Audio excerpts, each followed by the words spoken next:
సమస్త శిక్ష దుఃఖకరంగానే కనబడుతుంది కానీ సంతోషకరంగా కనబడదు.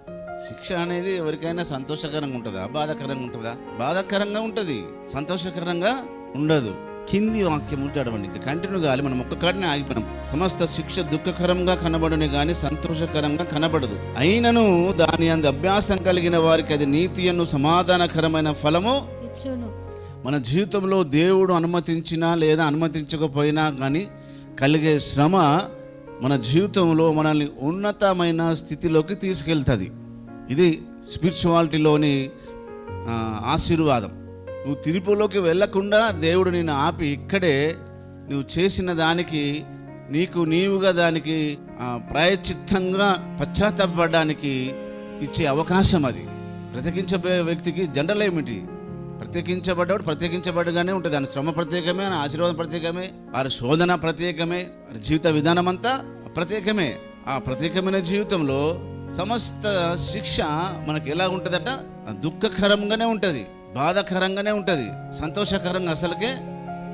కానీ ఆ బాధ, ఆ దుఃఖము లేదా అవమానము, ఆ ఆర్థిక సమస్యలు, ఆ అప్పుల బాధలు, ఆ అనారోగ్యము మనకు సంతోషం కలిగించే విధంగా మనం వాటిలో నేర్చుకోవాలి, అభ్యాసం చేయాలంటారు.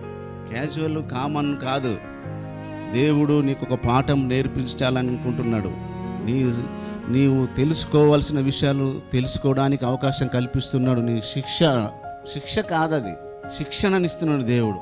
సమస్త శిక్ష దుఃఖకరంగానే కనబడుతుంది కానీ సంతోషంగా కనబడదు. ఎవరికి సంతోషంగా కనబడుతుంది అంటే ఈ కష్టము, ఈ బాధ, ఈ నష్టము, ఈ ఆర్థిక సమస్యలు, ఈ అప్పుల బాధలు, ఇంకా ఎన్నో ఎన్నో ఎన్నో మన జీవితంలో ఎదురయ్యే అవన్నీ కూడా అందులో ఒక పాఠము, అభ్యాసము నీవు నేర్చుకోవడానికి దేవుడు చేసే ప్రయత్నం. అంతేగాని నువ్వు చేసిన పాపానికి దేవుడు నిన్ను శిక్ష విధించడు.